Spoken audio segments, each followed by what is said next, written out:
बिहार में जनता ने इस बार चुनावी मैदान में जोश और जुनून दोनों दिखा दिए हैं। पहले चरण की वोटिंग ने सारे रिकॉर्ड तोड़ दिए हैं।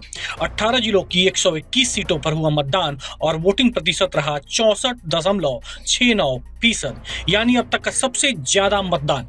लेकिन सबसे बड़ी बात यह है कि 2020 के मुकाबले इस बार करीब 8.5% ज्यादा वोटिंग हुई है।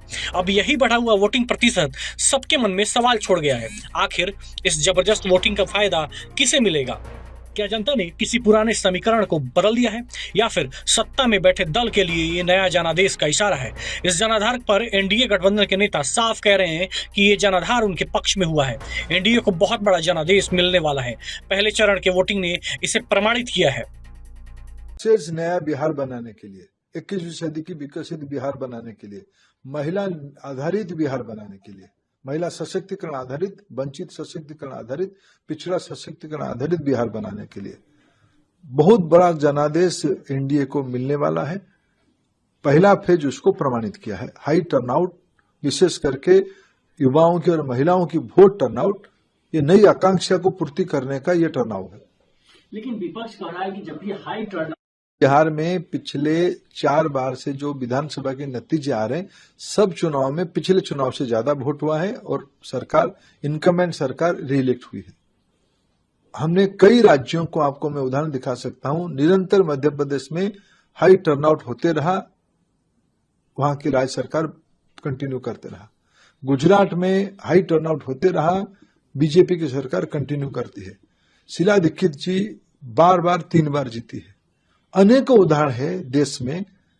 वो पुराने दिन हो गए कि एंटी इनकमेंसी वोट 5 साल के 5 साल बाद आती है, प्रो इनकमेंसी वोट भी आती है। बिहार में नई आकांक्षा को पूर्ति करने का ये चुनाव है। वहीं केंद्रीय मंत्री नित्यानंद राय ने कहा कि एनडीए की सरकार बनेगी और भारी बहुमत के साथ बनेगी। बम्पर मतदान हुआ है। प्रधानमंत्री नरेंद्र मोदी के विकसित भारत और मुख्यमंत्री नीतीश कुमार के विकसित बिहार के संकल्प पर ये मुहर है। एनडीए की ही सरकार बनेगी और भारी बहुमत के साथ एनडीए की सरकार बनेगी। बम्पर मतदान माननीय प्रधानमंत्री श्री नरेंद्र मोदी जी के प्रति बिहारियों का स्नेह, प्रेम और विश्वास का प्रतीक है।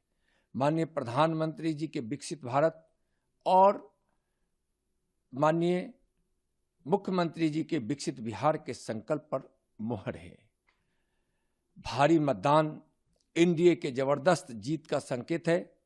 गुंडा राज, जंगल राज, भ्रष्टाचार के संरक्षक राजद और कांग्रेस के लोगों के मुंह पर कड़ा तमाचा है। विकसित भारत और विकसित बिहार के लिए भारी मतदान लोगों ने किया है। गांव, गरीब, किसान, मजदूर और महिलाएं की एक ही आवाज है, फिर से एनडीए सरकार। हालांकि महागठबंधन ने एनडीए गठबंधन के सरकार बनने के बयानों को लेकर हमला बोला है। साफ कहना है कि बीजेपी वाले हमेशा कहते रहे हैं कि जब ज्यादा पोलिंग हो वो एंटी इनकम्बेंसी का वोट होता है। आज पलट क्यों रहे हैं? ये सच्चाई है कि बिहार में एनडीए सरकार के खिलाफ एक जनक्रांति हुई है। युवा जिस तरह से निकला है उसके कारण निश्चित रूप से गठबंधन की सरकार प्रबल बहुमत से बनने जा रही है। बीजेपी वाले हमेशा कहते रहे हैं कि जब ज्यादा पोलिंग हो, निकाल के उनके पुराने बयान लाइब्रेरी से देख लीजिए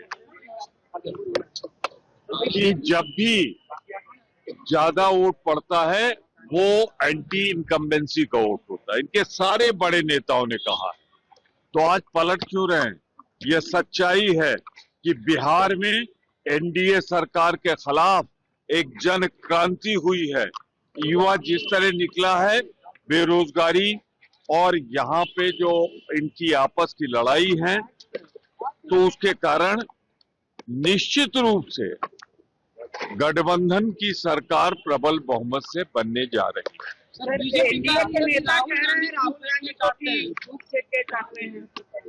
मैं सिर्फ इतना कहूंगा, हार देख के दिमागी संतुलन भाजपा अपना न खोए।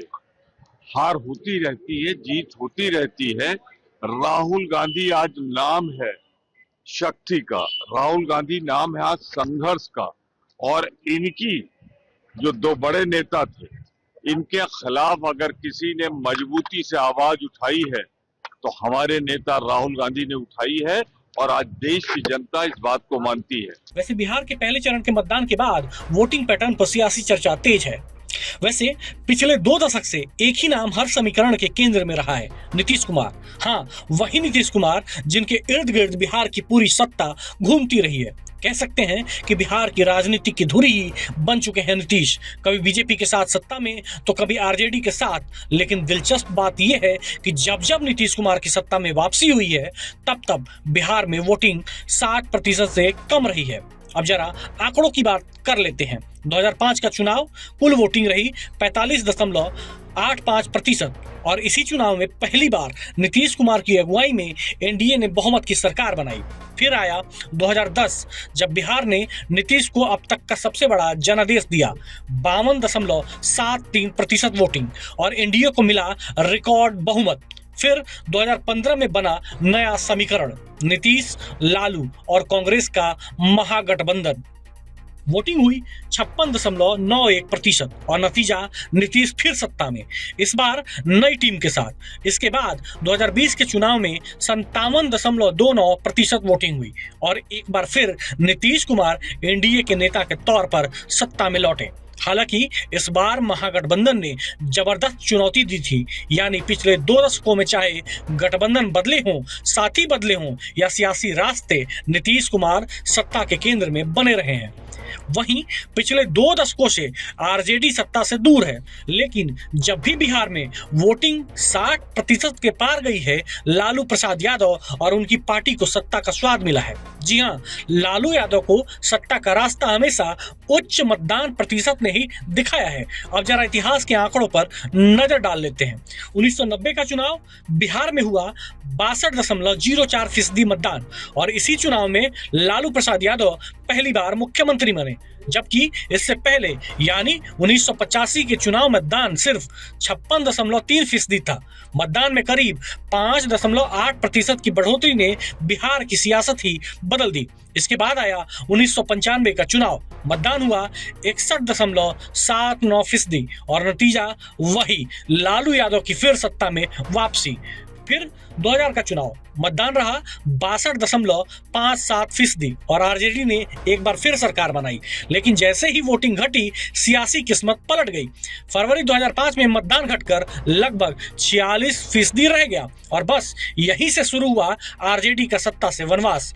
तब से आज तक आरजेडी बिहार की सत्ता में अपने दम पर वापसी नहीं कर सकी है। यानी साफ है, जब बिहार में वोटिंग बढ़ती है, लालू यादव और आरजेडी को फायदा मिलता है और जब मतदान घटता है तो सियासत की गाड़ी पटरी से उतर जाती है। अब सवाल यह है कि क्या इस बार बिहार की बढ़ी हुई वोटिंग फिर से लालू परिवार के लिए शुभ संकेत लेकर आई है, या इस बार इतिहास खुद को नहीं दोहराएगा? क्या बढ़ी हुई वोटिंग नीतीश के पक्ष में जाएगी या इस बार जनता का मूड कुछ और कहता है? बिहार की जनता ने तो बटन दबा दिया है, अब बस इंतजार है नतीजों का, जो बताएगा कि इस बार वोटिंग का गणित किसके हक में जाएगा।